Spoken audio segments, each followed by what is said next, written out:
প্রিয় কৃষক বন্ধুরা, আপনারা যারা হচ্ছে কি আমাদের নতুন কোকোনাট প্রকল্পের সম্পর্কে কিছু জানতে চাচ্ছেন, তাদেরকে একটু শর্টে ব্রিফিং দিচ্ছি। সেটা হচ্ছে, দেখেন আমার যেখানে বাড়ি, আমাদের হচ্ছে চারদিকে জলাভূমি। এই দেখেন, এই বৃষ্টিকালে জলাভূমি, এখানে অবশ্য ধান হবে, বোরো ধান। চারদিকে দেখেন এই যে নারকেল গাছ, নারকেল গাছ, নারকেল গাছ। ওই যে নতুন করে কান্দি করা হয়েছে জমিতে আইলে, ওটাও নারকেল গাছ। তো প্ল্যানিংটা হচ্ছে আমরা মেইন ক্রপ হিসেবে নারকেল গাছটারে ধরবো, এর সাথে সাথী ফসল হিসেবে আম করা যেতে পারে, লিচু করা যেতে পারে, কাঁঠাল করা যেতে পারে। কাঁঠাল আমরা হাই ভ্যালু ক্রপ, যে কাঁঠাল আছে 12 মাসি ভিয়েতনামি কাঁঠাল করতে পারি, ভালো আম করতে পারি যেটার দাম বেশি। এবং এখানে কিন্তু আমরা সার দিতে হয় না, পুরাপুরি অর্গানিক। এই যে জমির কচুরি পানা, এগুলো আমরা গাছের গোড়ায় টানে দিলেই হয়। ওই যে দেখেন, ওইখানে নতুন কান্দি করা হয়েছে, সেখানে কতটুকু অল্প একটু আইল করে নারকেল গাছ লাগানো হয়েছে। হ্যাঁ, এই যে দেখেন, এখানে ফলন কিন্তু খারাপ না। তবে ইদানিং এই যে অন্যান্য গাছ ছিল বলে একটু ফলন খারাপ হয়েছে, এগুলো ফেলে দেওয়া হবে। তারপরে এটার ফলন আনার জন্য আরও কিছু যত্ন করা হবে, রোগবালাই দমন করা হবে। তাহলে আমরা একটা টেকসই কৃষি উন্নয়নের দিকে যাইতে পারবো, আমাদের এই পিরোজপুরের নাজিরপুর অঞ্চলের জন্য, নাজিরপুরের দেউলবাড়ির জন্য। আমার এই দেখেন, এখানে আপনার যদি পারিবারিক পুষ্টি চাহিদার জন্য কলা, এই দেখেন সবরি কলা আমাদের দেশি সবরি কলা, প্রচুর টেস্টি একটা কলা। যারা খাইছেন তারা অবশ্যই জানেন। এখানে কমলা চারা লাগানো হয়েছে, এই বাড়িটা নতুন করা হয়েছে আর কি। কমলা চারা, তারপরে আম, তারপরে মাঝখানে অবশ্য সুপারি করা হয়েছে। সুপারিটা হয়তো এটা বাদ দিতে হবে। তারপর ওই সাইড দিয়ে দেখেন সবজি সিম করা হয়েছে, এটা মূলত হচ্ছে পারিবারিক আর কি। এই সাইডে আম আছে। তবে আমাদের পরিবেশের জন্য চিরশত্রু কিছু গাছ, যেমন মেহগনি হচ্ছে কি এমন একটা গাছ যা হচ্ছে কি মাটির যে শক্তি, মাটির যে অণুজীবকে নষ্ট করে ফেলে, মাটি তিতা করে ফেলে। তারপরে চাম্বল গাছ, এই যে চাম্বল গাছ হচ্ছে কি পরিবেশের জন্য আর একটা ভয়ঙ্কর ক্ষতিকর জিনিস। তারপরে হচ্ছে গিয়ে রেন্টি গাছে এমন একটা জিনিস যে প্রচুর পরিমাণে হচ্ছে গিয়ে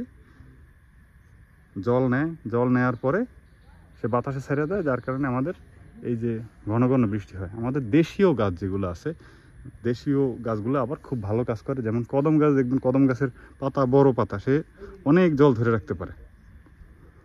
ওই যে দেখেন দূরে দেখা যাচ্ছে আপনার ছোট এক ধরনের প্যানা হয়, সেই প্যানার চাষ করা হয়েছে। এই প্যানা কিন্তু কিনা নিয়ে যায়। হ্যাঁ, এটার দাম আছে, এটার জন্য চাইলে না আমাদের ইনভেস্টমেন্ট নাই, কিন্তু এটা টাকা আছে। ওই যে দেখেন হোগল দেখা যাচ্ছে, হোগল বা বেতি, বা আমাদের এখানে এটা দিয়ে আমরা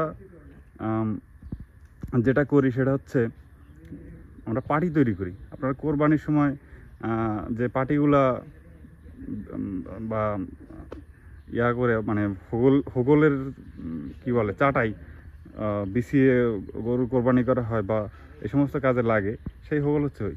আবার দেখেন, সেই হোগল দিয়ে একটা প্রযুক্তি ব্যবহার করা হয়েছে বিল্ডিংয়ের ক্ষেত্রে।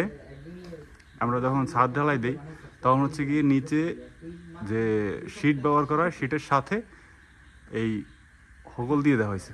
এর কারণটা কি, এই যে ছাদ যখন প্লাস্টার করতে হবে, তখন হচ্ছে গিয়ে আবার একে ওই যে হাতুড়ি দিয়া হ্যামারিং করে তারপর হচ্ছে কি প্লাস্টার করতে হয়।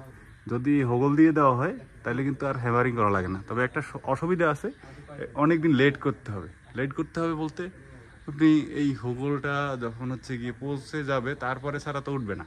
এতদিন কিন্তু আপনাকে ওয়েট করতে হবে। সেই ওয়েট করার যদি সামর্থ্য থাকে, তাহলে আপনি এই হোগলের চাটাই কিন্তু ব্যবহার করতে পারেন। তো আমরা আসলে আমার এলাকাকে আমরা স্বর্গভূমি বা জান্নাত মনে করি।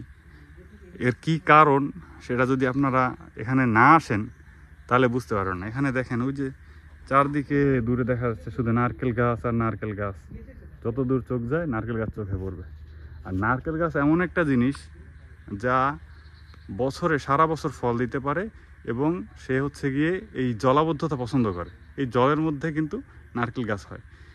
আপনারা যদি উত্তরবঙ্গের মানুষ যারা আছেন তারা যদি নারকেল চাষ করতে চান সেটা তাদের জন্য বোকামি, কিন্তু আমাদের এই নিচু জায়গার জন্য নারকেল কিন্তু একটা মানে আশীর্বাদ। ঠিক আছে, তো আপনারা নারকেল গাছের যত্ন করবেন। নারকেল গাছ হচ্ছে কল্পতরু, এই কল্পতরুরে যত্ন করবেন। নারকেল গাছে অবশ্যই আপনাদেরকে ভাগ্য ফিরাবে। তো আজকের ভিডিও এ পর্যন্তই। আপনি যদি নারকেল চাষের সাথে যুক্ত হতে চান, যদি দক্ষিণবঙ্গে আপনার বাড়ি হয়, যদি আপনার বাড়িতে কিছু নারকেল গাছ থাকে, আমাদের একটা গ্রুপ আছে কল্পতরু কোকোনাট ডেভেলপমেন্ট গ্রুপ, আপনারা সেখানে যুক্ত হতে পারেন।